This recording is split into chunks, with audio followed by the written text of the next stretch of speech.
সমস্ত প্রশংসা আল্লাহ সুবহানাহু ওয়া তাআলার জন্য, যিনি আমাদেরকে প্রতিদিনের ন্যায় আজকেও আসরের সালাত পড়ার পর একটি ইলমি মাজলিসে বসার তৌফিক দান করেছেন। আলহামদুলিল্লাহ, আলহামদুলিল্লাহ। সালাত ও সালাম বর্ষিত হোক রাসূলুল্লাহ সাল্লাল্লাহু আলাইহি ওয়াসাল্লামের উপর। যে রাসূলুল্লাহ সাল্লাল্লাহু আলাইহি ওয়াসাল্লাম মানব জাতিকে আল্লাহ তাআলা সম্পর্কে পরিচয় দিয়ে দিয়েছেন স্পষ্ট করে। আল্লাহ সম্পর্কে যে আকীদা বিশ্বাস স্থাপন করা উচিত, সেই বিশ্বাস স্থাপন আল্লাহ রাসূল সাল্লাল্লাহু আলাইহি ওয়াসাল্লাম মানুষদেরকে শিখিয়ে গিয়েছেন। হে রাসূলুল্লাহ সাল্লাল্লাহু আলাইহি ওয়াসাল্লামের উপর সালাত ও সালাম বর্ষিত হোক সাল্লাল্লাহু আলাইহি ওয়াসাল্লাম। প্রিয় উপস্থিতি, আমরা উসুলুস সালাসা নামক কিতাবের চতুর্থ বিষয় আল উসুলুস সালাসা, তিনটি প্রশ্ন, তিনটি মূলনীতি, এই ব্যাপারে আমরা আলোচনা করে আসছিলাম। এর মধ্যে থেকে আমরা দ্বিতীয় বিষয়বস্তুতে ছিলাম। আর এর মধ্যে থেকে ইসলাম সম্পর্কে আমরা আলোচনা করে আসছিলাম। ইসলামের প্রায় দিনের তিনটি স্তর রয়েছে। এর মধ্যে থেকে আমরা বাদ করছিলাম ঈমান, ইসলাম, ঈমান, ইহসান। ইসলামের বিষয়বস্তু প্রায় মোটামুটি আমাদের কাছে শেষ হয়ে আসছে। বুনিয়াল ইসলামু আলা খামসিন শাহাদাতিন লা ইলাহা ইল্লাল্লাহ ওয়া আন্না মুহাম্মাদান রাসূলুল্লাহ ওয়া ইকামিস সালাতি ওয়া ইতাইজ যাকাত ওয়াল হজ্জি ওয়া সাওমি রমাদান। আট করে আছে বিভিন্ন রাতে বিভিন্ন রকম আছে। তাহলে আমরা গতকালকে সংক্ষিপ্ত আকারে চেষ্টা করলাম সিয়াম সম্পর্কে আলোচনা করার। আর এরপরে পঞ্চম রকম হচ্ছে আল হজ্জ, মানে হজ পালন করা। এটা ইসলামের রুকুনগুলোর মধ্যে থেকে অন্যতম একটা আর্থিক ইবাদত, যেটা খুব গুরুত্বপূর্ণ একটা বিষয়বস্তু। আর হজ এটা স্বাবলম্বী বা সামর্থ্যবান ব্যক্তিদের উপর জীবনে একবার হলেও ফরজ। যাদের সামর্থ্য আছে, টাকা পয়সা যাদের আছে, অর্থ যাদের আছে, তাদের উপর ফরজ। আর এটা সবার উপরে ফরজ না। ইনশাআল্লাহ এটা পরবর্তীতে যদি সময় হয় আলোচনা করার চেষ্টা করব। আর হজ এর শাব্দিক অর্থ এবং পারিভাষিক অর্থগুলো আমরা শুধু বলে জেনে নিচ্ছি যে হজ শব্দের অর্থ হচ্ছে ইচ্ছা পোষণ করা, সংকল্প করা।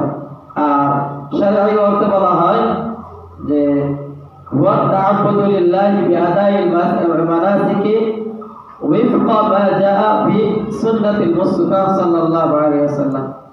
যে শারঈ অর্থ হজ বলা হয় রাসূল সাল্লাল্লাহু আলাইহি ওয়াসাল্লামের সুন্নাতে যে পদ্ধতিতে হজের বিধিবিধানগুলো বর্ণিত হয়েছে, সেই পদ্ধতিতেই কেবলমাত্র আল্লাহ তাআলার জন্য ইবাদত করাকে হজ বলা হয়। হজের অনেকগুলো রুকুন রয়েছে, ওয়াজিব রয়েছে, ইত্যাদি অনেক বিষয়বস্তু রয়েছে। এটা প্রত্যেকটা মুসলিমের উপর, যারা সামর্থ্যবান তাদের উপর জীবনে এক করে করা ফরজ। এটা হচ্ছে হজের ব্যাপারে সংক্ষিপ্ত কথা।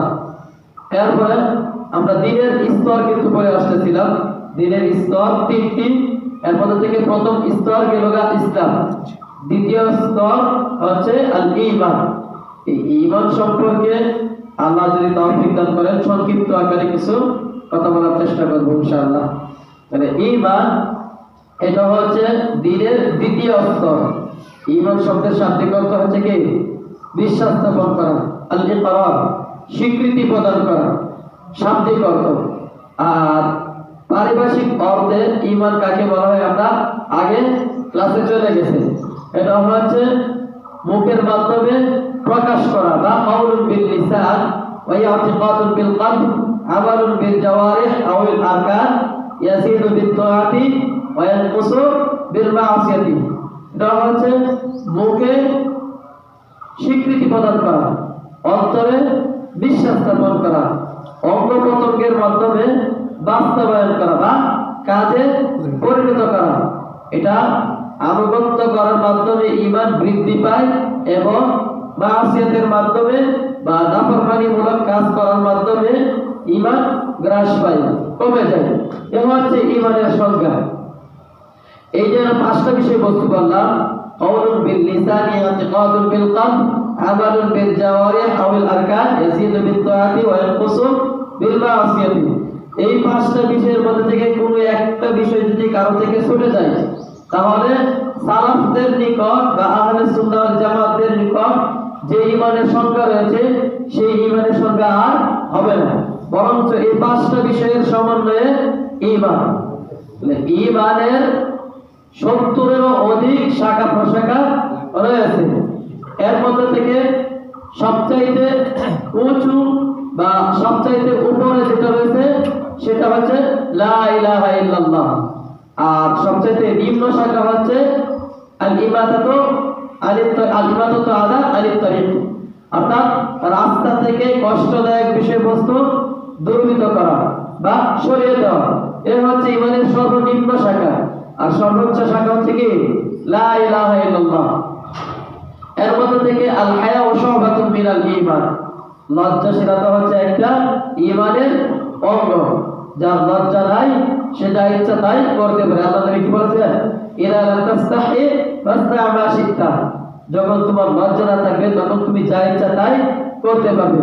এই লজ্জাশীলতার ব্যাপারে আল্লাহ নবী সাল্লাল্লাহু আলাইহি ওয়াসাল্লাম থেকে আরো অনেকগুলো হাদিস রয়েছে। আল বাদাতাতু মিনাল ঈমান, এই যে লজ্জাশীলতা বা মানুষের সাথে উত্তম আচরণ করা, এবারে ঈমানের অনেকগুলো শাখা রয়েছে। এর মধ্যে থেকে লজ্জাশীলতা একটা ঈমানের শাখা। মানুষের সাথে সুন্দর আচরণ করা এটা একটা ঈমানের শাখা। মানুষের সাথে ভদ্রতা আচরণ করা এগুলো হচ্ছে ঈমানের একটা শাখার মধ্যে থেকে একটি শাখা। তাহলে ঈমানের শাব্দিক অর্থ জানলাম, শরঈ অর্থ জানলাম। ঈমানের শাখা প্রশাখা 70-এরও অধিক রয়েছে। এর মধ্যে থেকে সর্বোচ্চ শাখা হচ্ছে লা ইলাহা ইল্লাল্লাহ, সর্বনিম্ন শাখা হচ্ছে কি আল ইবাদাতু আলিত তারিক, ইবাদাতুল আদা আলিত তারিক, রাস্তা থেকে কষ্টদায়ক বিষয়বস্তু দূরীভূত করে দেওয়া। আর ঈমানের কয়টি রকম রয়েছে? ঈমানের রকম কয়টি? 6টি। হ্যাঁ, ঈমানের উপর 6টি, যেটা আমরা একটা হাদিস থেকে জানতে পাই। ওমর ইবনে খাত্তাব রাদিয়াল্লাহু আনহু হচ্ছেন হাদিসের বর্ণনাকারী। তিনি বললেন যে আল্লাহ নবী সাল্লাল্লাহু আলাইহি ওয়াসাল্লাম বলেছেন, ঈমান হচ্ছে আতুমিনা বিল্লাহ ওয়া মালাইকাতিহি ওয়া কুতুবিহি ওয়া রুসুলিহি ওয়াল ইয়াউমিল আখির ওয়া তুমিনা বিল কদরি খাইরিহি ওয়া শাররিহি। এর হচ্ছে ঈমানের 6টা শাখা। আর ঈমানের 6টা শাখার প্রত্যেকটার প্রতি ঈমান আনয়ন করতে হবে। ঈমান আনয়ন করাটা কি ফরজ, আবশ্যক। আল্লাহ তাআলা বলেন, আমানা রাসূলু বিমা উনজিলা ইলাইহি মির রাব্বিহি ওয়াল মুমিনুন কুল্লুন আমানা বিল্লাহ ওয়া মালাইকাতিহি ওয়া কুতুবিহি ওয়া রুসুলিহি ওয়াল ইয়াউমিল আখির ওয়া আমানা রাসূলু বিমা উনজিলা ইলাইহি মির রাব্বিহি ওয়াল মুমিনুন কুল্লুন আমানা বিল্লাহি ওয়া মালাইকাতিহি ওয়া কুতুবিহি ওয়া রুসুলিহি লা নুফাররিকু বাইনা আহাদিন মির রুসুলিহি। এই যে এখানে হচ্ছে ঈমানের কিছু যে রূপের বর্ণনা দেওয়া রয়েছে। এরপরে আল্লাহ তাআলার আরেকটি আয়াত যে ইন্না কুল্লা শাইইন খালাকনাহু বিকদার, এই যে এখানে রয়েছে তাকদীরের প্রমাণ। আর আমানুর রাসূল, এখানে 5টা বিষয়বস্তু রয়েছে। এরপরে কোরআনুল কারীমের আরেকটি আয়াতের মধ্যে রয়েছে লাইসাল বিররু আন তুওয়াল্লু ওয়াজহাকুম কিবলাল মাশরিক ওয়াল মাগরিব ওয়ালাকিন্নাল বিররা মান আমানা বিল্লাহ ওয়া মালাইকাতিহি মান আমানা বিল্লাহি ওয়াল ইয়াউমিল আখির ওয়াল মালাইকাতি ওয়াল কিতাবি ওয়ান নাবিয়্যিন। এই যে এখানে হচ্ছে 5টার উদাহরণ যে আল্লাহর প্রতি ঈমান আনয়ন করতে হবে, আখিরাতের দিবসের প্রতি ঈমান আনয়ন করতে হবে, মালায়েকার প্রতি ঈমান আনয়ন করতে হবে, কিতাবসমূহের প্রতি ঈমান আনয়ন করতে হবে, নবীগণের প্রতি ঈমান আনয়ন করতে হবে। হচ্ছে 5টা। আর সূরা কমার, ওখানে আল্লাহ তাআলা বলেন ইন্না কুল্লা শাইইন খালাকনাহু বিকদার। এই হচ্ছে 6টা বিষয়। তাহলে এই 6টা বিষয়ের প্রতি ঈমান আনয়ন করতে হবে। নবী রাসূলগণ এবং মালায়েকাগণ সবাই এগুলোর প্রতি বিশ্বাস স্থাপন করেছেন, ঈমান আনয়ন করেছেন। তার ঈমানের রূপ 6টা, এগুলোর দলিল আমরা পেয়ে গেলাম। আর ঈমানের ব্যাপারে আমাদের প্রথম কি ঈমান? আল ঈমানু বিল্লাহ, আল্লাহ তাআলার প্রতি ঈমান আনয়ন করা। এবং আল্লাহ তাআলার প্রতি কেউ যদি ঈমান আনয়ন করে তাহলে তার উপর 4টা বিষয় আবশ্যক হয়। 4টা বিষয়ের সম্বন্ধে আল্লাহ তাআলার প্রতি ঈমান আনয়ন করতে হবে। এক, আল্লাহ তাআলার অস্তিত্বের প্রতি ঈমান আনয়ন করতে হবে আমাদের। কেউ যদি আল্লাহর প্রতি যথাযথভাবে ঈমান আনয়ন করতে চায় তাহলে তাকে চারটা বিষয়ের প্রতি ঈমান আনয়ন করতে হবে, বা চারটা বিষয়ের মাধ্যমে সে ঈমান আনয়ন করবে আল্লাহ তাআলার প্রতি। এক নম্বর আল্লাহ তাআলার অস্তিত্বের প্রতি ঈমান, এরপরে 2 তাওহীদুর রুবিয়্যার প্রতি ঈমান, 3 তাওহীদুল উলুহিয়্যার প্রতি ঈমান, 4 তাওহীদুল আসমা ওয়াস সিফাতের প্রতি ঈমান। এই ব্যাপারে আমরা কিন্তু আগে আলোচনা মোটামুটি বলছি। এখন তাও আল্লাহ তাআলার অস্তিত্বের প্রতি ঈমান, এইটা আবার চারটা বিষয়ের সমন্বয় হবে। আল্লাহ তাআলার অস্তিত্বের প্রতি ঈমান আনয়ন করব, এটা আবার চারটা বিষয়ের মাধ্যমে হবে। এক নম্বর বিল আকল, আকলের মাধ্যমে ঈমান হবে। আকল মানে কি? বিবেক, জ্ঞানের মাধ্যমে ঈমান হবে। এরপরে বিল হিসসি, অনুভবযোগ্য বা বাস্তব উদাহরণের মাধ্যমে, অনুভবযোগ্য বা বাস্তব কোনো কিছু দেখে অনুভব করে নিতে হবে যে স্রষ্টা রয়েছে, স্রষ্টার অস্তিত্বের প্রতি ঈমান। এরপরে ফিতরতিগতভাবে ঈমান আল্লাহ তাআলার প্রতি। এরপরে শরঈগতভাবে ঈমান, এগুলোর উদাহরণ আসছে, যেমন আকলের মাধ্যমে ঈমান বা বিবেকের মাধ্যমে ঈমান। এটা আমরা কোরআনুল কারীম থেকেও দলিল পাই। যেমন একজন ব্যক্তি নিজে নিজে সৃষ্টি হতে পারে না। যেমন মনে করেন আল্লাহ তাআলা কোরআনুল কারীমে বলেন, আম খুলিকু মিন গায়রি শাইইন আম হুমুল খালিকুন, আম খুলিকু মিন গায়রি শাইইন, তারা কি কোনো কিছু থেকে ছাড়াই সৃষ্টি হয়েছে, আম হুমুল খালিকুন, নাকি তারা নিজেরাই স্রষ্টা, যেটা আল্লাহ সুবহানাহু ওয়া তাআলা 27 পারাতে বলেছেন, আম খুলিকু মিন গায়রি শাইইন আম হুমুল খালিকুন, তারা কি নিজেরা স্রষ্টা নাকি তারা অন্য কোনো কিছু থেকে ছাড়াই সৃষ্টি হয়েছে, আম হুমুল খালিকুন, আম খালাকুস সামাওয়াতি ওয়াল আরদ, নাকি তারা আসমান এবং জমিন সৃষ্টি করেছে, আম খালাকুস সামাওয়াতি ওয়াল আরদ বাল লা ইউমিনুন, বরঞ্চ তারা দৃঢ় বিশ্বাস স্থাপন করে না। তাহলে এই জায়গায় আমরা উদাহরণ হিসেবে আমরা দিতে পারি উদাহরণ, যেমন মনে করেন একটা গড়ি, এই যে মনে করেন গড়ি আমরা দেখতেছি, গড়ি এটা তো একটা সংখ্যা দেওয়া, আরেকটা আছে কাঁটাওয়ালা গড়ি, ওইটাও একটা গড়ি। মনে করেন একটা গড়ি এত পড়ে রইল, কোনো এক জায়গায় পড়ে রইল, আপনি দেখলেন হঠাৎ করে একটা গড়িকে, এখন গড়িকে চলন্ত অবস্থায় দেখতেছেন, দেখে প্রথম কি বলবেন যে এই গড়ির কোনো একটা মিস্ত্রি আছে, মেকার একটা আছে। এমনি এমনি মনে করেন গড়ির সংখ্যাগুলো, গড়ির কাঁটাগুলো, ব্যাটারিগুলো এমনি এমনি লাগানো হয় নাই, বরঞ্চ এটা দেখেই বুঝতে হবে কি এটার কোনো না কোনো একটা স্রষ্টা রয়েছে, কোনো একজন মেকার এটাকে বানিয়েছে। এটা আমাদের এমনিই চলে আসবে জ্ঞানের মাধ্যমে। এই যে আমরা দেখলাম, দেখে বুঝতে পারলাম কি এটা একটা কি রয়েছে, স্রষ্টা রয়েছে। ঠিক অনুরূপ ভাবে মনে করেন আসমান এবং জমিন, আসমানের দিকে তাকালে, জমিনের দিকে যখন আমরা তাকাই, যে জমিন কি করে ফসল দেয়, এরপরে সূর্য পশ্চিম আকাশ দিয়ে উঠে পূর্ব দিকে উঠে পশ্চিম আকাশে গিয়ে অস্তগামিত হয়। এর মানে এটি কি প্রমাণ করে, এটা কোনো সময় কি হয় না, এর বিপরীত ঘটে না, এর ব্যত্যয় ঘটে না। তার মানে এটা বোঝা যায় কি এটার জন্য একজন নিয়ন্ত্রণকারী রয়েছে, এটি স্পষ্টভাবে প্রমাণ করে। এরপরে গাছপালার দিকে যদি আমরা তাকাই, ওটা দিয়েও আমরা বুঝতে পারি কি যে একজন স্রষ্টা রয়েছে। যেহেতু আল্লাহ তাআলা প্রশ্ন করে দিলেন তারা নিজেরা স্রষ্টা নয় এবং তারা অন্য কোনো কিছু সৃষ্টি করতেও পারতেছে না, এটা আমাদের জ্ঞানের মধ্যে চলে আসে কি আসলে একজন স্রষ্টা রয়েছে, স্রষ্টা ছাড়া কোনো কিছুই হয় নাই। তাহলে এটা প্রমাণ করে কি আল্লাহ তাআলার অস্তিত্ব, আল্লাহ তাআলার অস্তিত্ব আমরা প্রমাণ করলাম কি দিয়ে, এটা হচ্ছে জ্ঞানের মাধ্যমে আল্লাহ তাআলার অস্তিত্বটাকে আমরা বুঝতে পারলাম। এরপরে আমরা ইন্দ্রিয় শক্তি বা অনুভবযোগ্য শক্তি, এর মাধ্যমে যদি আমরা উদাহরণ হিসেবে দেখি, যেমন নাকি একজন ব্যক্তি দোয়া করলো বা কোনো একটা বিপদে পতিত হলো, কোনো একটা বিপদে পড়ে মানুষ কি করে, এটা যে কোনো মানুষ হতে পারে, এটা মুসলিম হতে পারে অমুসলিমও হতে পারে, যখন সে বিপদে পড়ে তখন সে কিন্তু মনে মনে একজন ব্যক্তির সাহায্য সে অনুভব করে যে আমাকে এই জায়গা থেকে একজন কেউ সাহায্য করো, কিন্তু তখন সে আসলেই সে একজনের কাছে সাহায্য চেয়ে থাকে, বা সে যখন আল্লাহর কাছেই সাহায্য চায়, সে গোপনীয় ভাবে সে আল্লাহর কাছে সাহায্য চায়, তারপরে সে এটা বুঝে যে আসলেই একজন স্রষ্টা রয়েছে। উদাহরণস্বরূপ আমরা আরো বলতে পারি যে তাকুনু ফি কারবিন ওয়া শিদ্দাতিন, কোন একজন ব্যক্তি বা তুমি কোন একটা কঠিন বিপদের মধ্যে পতিত হয়েছো, তারপর ইয়াদাইকা ইলা সামাই, আর তুমি আল্লাহ তাআলার দিকে বা আসমানের দিকে হাতকে তুললাম।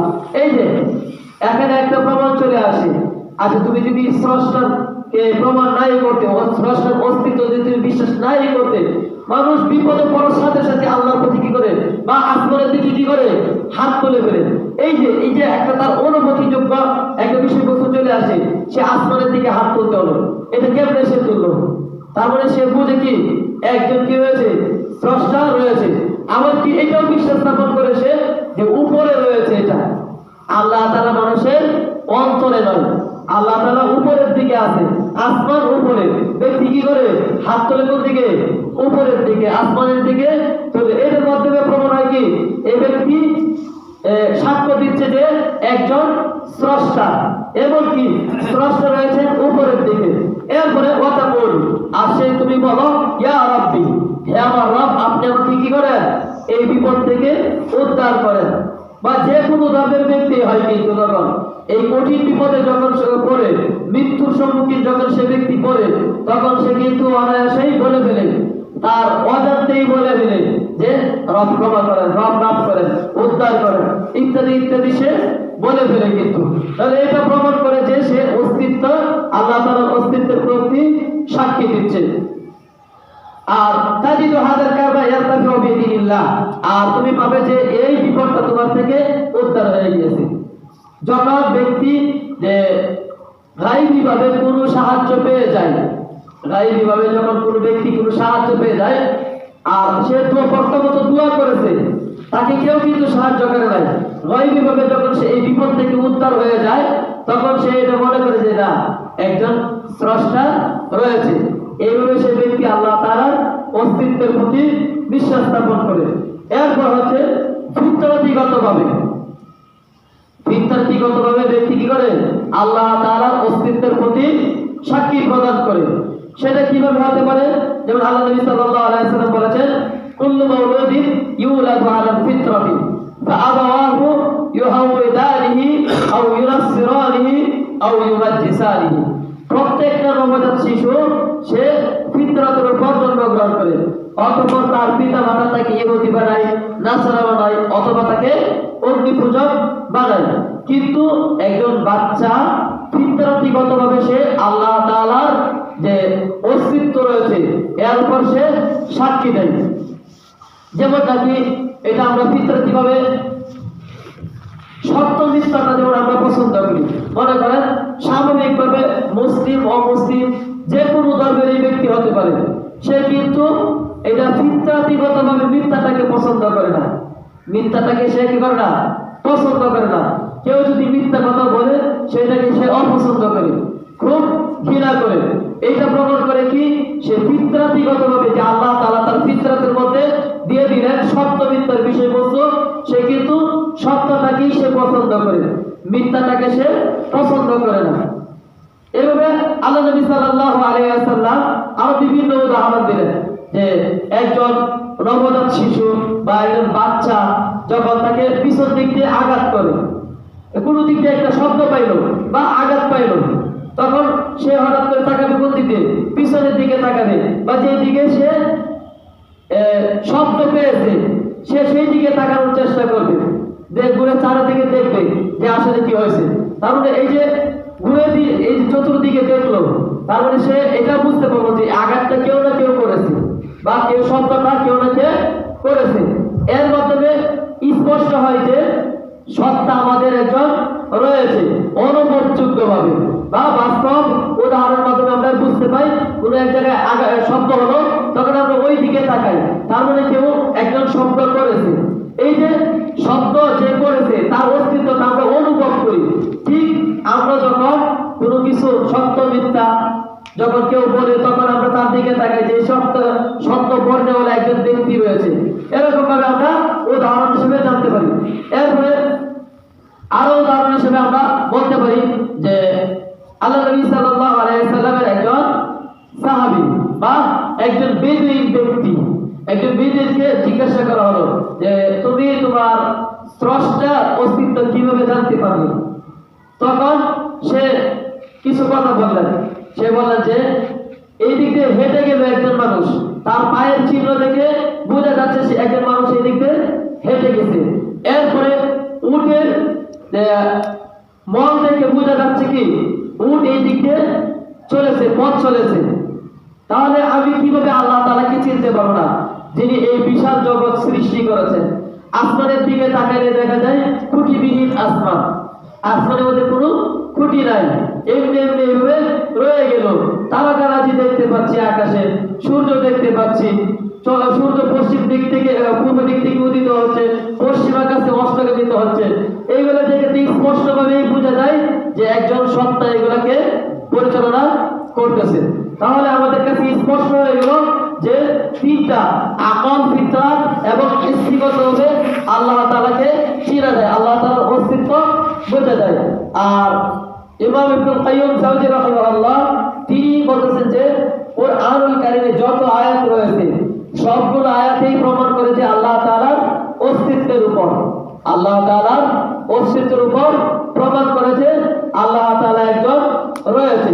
কুরআনুল কারীমে অনেকগুলো আয়াত আমরা জানতে পাই কাফেরদেরকে আল্লাহ তাআলা প্রশ্ন করলেন যে এটাকে সৃষ্টি করেছে, ওটা সৃষ্টি করেছে কে? তখন তারা কি বললেন? আল্লাহ তাআলা। এই যে তারাও কিন্তু একটা স্বীকৃতি দিচ্ছে যে আল্লাহ তাআলা রয়েছেন, আল্লাহ রয়েছেন। এর মাধ্যমে আমরা আল্লাহ তাআলার পরিচয় লাভ করতে পারি। তাহলে চারটি জিনিসের মাধ্যমে আমরা আল্লাহ তাআলার অস্তিত্বের পরিচয় জানতে পারি। এরপর আরেকটি বিষয়বস্তু হচ্ছে যে দ্বিতীয় স্তর, যে দিনের দ্বিতীয় স্তর ঈমান। এর মধ্যে থেকে ঈমানের প্রথম রুকন কি? আল্লাহ তাআলার প্রতি ঈমান আনয়ন করা। আর দ্বিতীয় স্তর হচ্ছে কি? দ্বিতীয় রুকন হচ্ছে মালায়েকাগণের প্রতি ঈমান আনয়ন করা। মালায়েকাদের প্রতি যদি ঈমান আনয়ন করতে হয় তাহলে আমাদের কিছু বিষয় খেয়াল রাখতে হবে, কিছু বিষয় আবশ্যক। প্রায় 8 থেকে 9টা বিষয়ের প্রতি আমাদের ঈমান আনয়ন করতে হবে। তাহলে মালায়েকাদের পরিচয় আমরা আগে জেনে নেই। মালায়েকা কাদেরকে বলা হয়? অর্থাৎ মালায়েকা হচ্ছে আল্লাহ তাআলার বার্তাবাহক। তাদের ব্যাপারে কিছু ঈমান, যে মালায়েকা কিসের তৈরি, মালায়েকাদের বৈশিষ্ট্য কি, মালায়েকাদের দায়িত্ব কি এবং মালায়েকাদের সংখ্যা কত, এইভাবে সংক্ষিপ্ত আকারে আলোচনা করবো ইনশাআল্লাহ। তাহলে মালায়েকাদের প্রতি প্রথম আমাদের ঈমান আনয়ন করতে হবে মালায়েকাদের অস্তিত্বের প্রতি। মালায়েকারা আল্লাহ তাআলার সৃষ্টি, মালায়েকারা মাখলুক। তাদেরকে কি থেকে সৃষ্টি করা হয়েছে? নূর থেকে। খুলিকাতিল মালায়েকাতু মিনান নূর। মালায়েকাদেরকে নূর থেকে সৃষ্টি করা হয়েছে। আর আদম এবং মানব জিনদেরকে সৃষ্টি করা হয়েছে আগুন থেকে, আর আদমকে সৃষ্টি করা হয়েছে মাটি থেকে। এটা আমাদের সবারই জানা বিষয়বস্তু। তাহলে মালায়েকাদের প্রতি ঈমান আনয়ন করার ক্ষেত্রে প্রথমত আমাদের মালায়েকাদের অস্তিত্বের প্রতি ঈমান আনয়ন করতে হবে।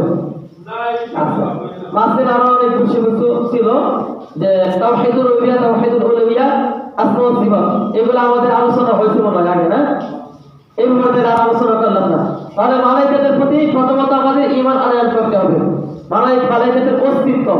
দ্বিতীয়ত মালায়েকাদের প্রতি ঈমান আনয়ন করতে হবে দ্বিতীয় আবশ্যকতার বিষয়বস্তু হচ্ছে যে মালায়েকাদের প্রতি আমাদের ঈমান, যে আল্লাহ তাআলা বলেন লাইসাল বিররু আন তুওয়াল্লু ওয়ুজুহাকুম কিবলাল মাশরিকি ওয়াল মাগরিব ওয়ালাকিন্নাল বিররা মান আমানা বিল্লাহি ওয়াল ইয়াউমিল আখির ওয়াল মালায়েকাতি ওয়াল কিতাবি ওয়ান নাবিয়্যিন। মালায়েকাদের প্রতি ঈমান, মালায়েকাদের প্রতি ঈমান। মালায়েকাদের মধ্যে থেকে অনেক মালায়েকা রয়েছে যাদের সংখ্যা অগণিত। আল্লাহ তাআলা তাদের সংখ্যা নির্ধারণ করেন নাই। তাদের মধ্যে থেকে সর্বশ্রেষ্ঠ মালায়েকা হচ্ছেন জিবরাইল আমিন আলাইহিস সালাতু ওয়াস সালাম।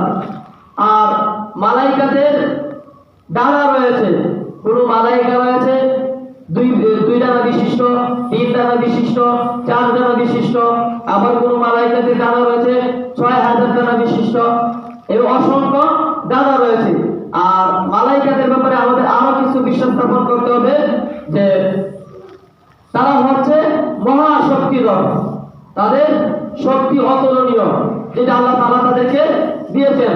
আল্লাহ তাআলা বলেছেন যে ইয়া আইয়ুহাল্লাযীনা আমানু قوا أنفسكم وأهليكم نارا وقودها الناس والحجارة عليها ملائكة غلاظ شداد لا يعصون الله ما أمرهم ويفعلون ما يؤمرون এরপর আল্লাহ তাআলা আর বলেন ذي قوة عند ذي العرش مكين ذي قوة তারা হচ্ছেন মহা শক্তিধর এবং তারা আল্লাহ তাআলার আরশকে বহন করে রয়েছেন কিছু মালাইকা।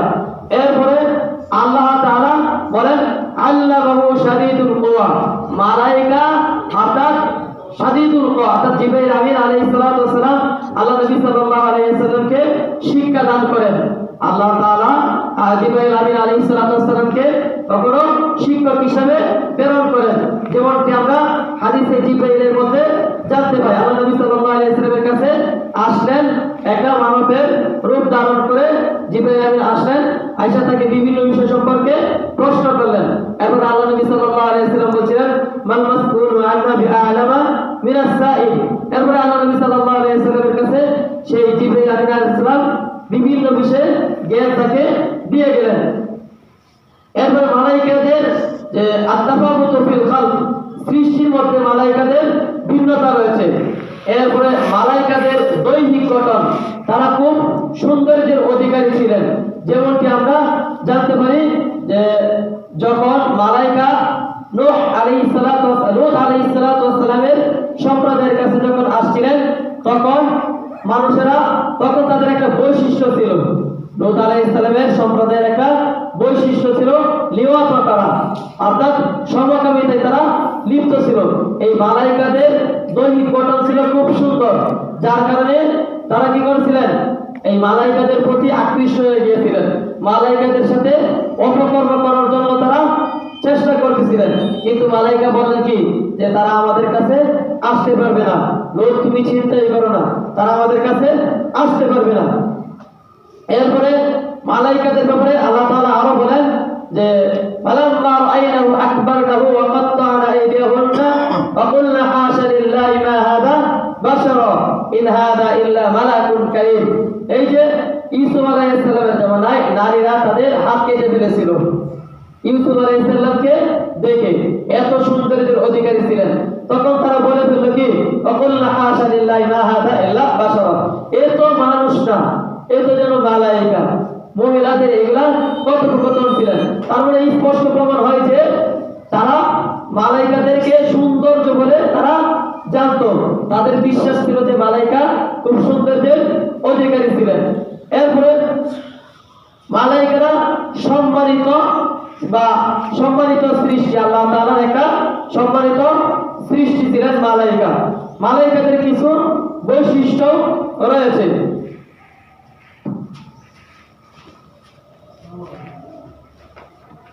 মালাইকাদের কিছু বৈশিষ্ট্যের মধ্যে থেকে বৈশিষ্ট্য যে তারা হচ্ছেন আল্লাহ তাআলার আরশ বহনকারী, আল্লাহ তাআলার আরশ বহনকারী।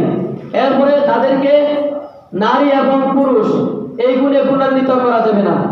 মালাইকাদেরকে নারী এবং পুরুষ এই গুণে গুণান্বিত করা যাবে না। এরপরে তাদের তৃতীয় বৈশিষ্ট্য হচ্ছে তারা মাসিয়াত থেকে মুক্ত, তারা আল্লাহ তাআলার নাফরমানিমূলক কোনো কাজই করে না। আল্লাহ তাআলা বলেন লা ইয়াসুনাল্লাহা মা আমারাহুম ওয়া ইয়াফআলুনা মা ইউমারুন। এরপরে আল্লাহ তাআলা আরো বলেন লা ইয়াসবিকুনাহু বিল কওলি ওয়া হুম বিআমরিহি ইয়ামালুন। তারা আল্লাহ তাআলার আদেশের বিরুদ্ধাচরণ করে না, নাফরমানি করে না। ওয়া ইয়াফআলুনা মা ইউমারুন, আর তাদেরকে যা আদেশ করা হয় তাই তারা করে। এরপরে আল্লাহ তাআলা আরো বলেন লা ইয়াসবিকুনাহু বিল কওলি ওয়া হুম বিআমরিহি ইয়ামালুন, আর তারা আল্লাহ তাআলার আগ বাড়িয়ে কোনো কথাকেই বলে না, আর তারা তার আদেশেই পালন করে থাকে। এরপরে মালাইকাদের আরো বৈশিষ্ট্য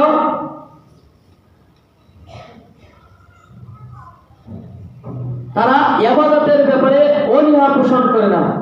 মালাইকাদের আরো বৈশিষ্ট্য হচ্ছে কি তারা ইবাদতের ব্যাপারে অনীহা পোষণ করে না, ইবাদত থেকে অহংকার প্রদর্শন করে না। আল্লাহ তাআলা বলেন ওমান ইনদাহু লা ইস্তাকবিরুনা আন ইবাদাতি, আর যারা তার কাছে রয়েছে অর্থাৎ আল্লাহ তাআলার কাছে যারা রয়েছে, আর তাদের আরেকটি বৈশিষ্ট্য হচ্ছে তাদের অবস্থান হচ্ছে আসমানে।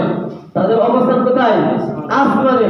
তাহলে ওমান ইনদাহু লা ইস্তাকবিরুনা আন ইবাদাতি, আর যারা তার কাছে রয়েছে অর্থাৎ আল্লাহ তাআলার কাছে যারা তারা তার ইবাদতের ব্যাপারে অহংকার প্রদর্শন করে না, ওয়ালা ইস্তাহসিরুন, এবং তারা এটাকে হীন জ্ঞান করে না। ইউসাব্বিহুনা আল-লাইলা ওয়ান-নাহারা লা ইয়াফতুরুন, আর তারা রাত এবং দিনে আল্লাহ তাআলার তাসবিহ পাঠ করে, লা ইয়াফতুরুন, এটাতে তারা বিরক্তি বোধ করে না। তাহলে মালাইকাদের বৈশিষ্ট্য হচ্ছে কি, তারা ইবাদতের ব্যাপারে বিরক্তি বোধ করে না, ইবাদতের ব্যাপারে তারা বিরক্তি বোধ করে না। এরপর মালাইকাদের কিছু দায়িত্ব, মালাইকাদের কিছু দায়িত্ব রয়েছে, যে মালাইকারা ওয়াহী প্রেরণ করেন, এরা ওয়াহীর দায়িত্বে নিয়োজিত রয়েছেন। কিছু মালাইকারা ওয়াহীর দায়িত্বে নিয়োজিত রয়েছেন। আবার কোন মালাইকা বৃষ্টির দায়িত্বে নিয়োজিত রয়েছেন। আবার কোন মালাইকা যে মৃত্যু বা জান কবজের দায়িত্বে নিয়োজিত রয়েছেন। এরপরে আরো কিছু মালাইকা যারা মাতৃগর্ভে যে সন্তানের আকৃতি দান করার ব্যাপারে তারা ওই কাজে নিয়োজিত রয়েছেন, এবং তাদের হায়াত, তাদের মৃত্যু, তাদের রিজিক, এইগুলো তারা নির্ধারণ করে থাকেন আল্লাহ সুবহানাহু ওয়া তাআলার অনুমতিক্রমে। এ হচ্ছে মালাইকাদের কিছু বৈশিষ্ট্য বা দায়িত্ব। মালাইকাদের ব্যাপারে এই বিষয়বস্তু আমাদের বিশ্বাস স্থাপন করতে হবে।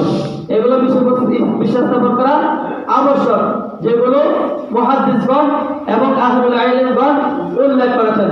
আল্লাহ সুবহানাহু ওয়া তাআলা মালাইকাদের ব্যাপারে যে সমস্ত গুণাবলী বৈশিষ্ট্য বর্ণনা করেছেন, সেগুলোর প্রতি বিশ্বাস স্থাপন করার তৌফিক দান করুন।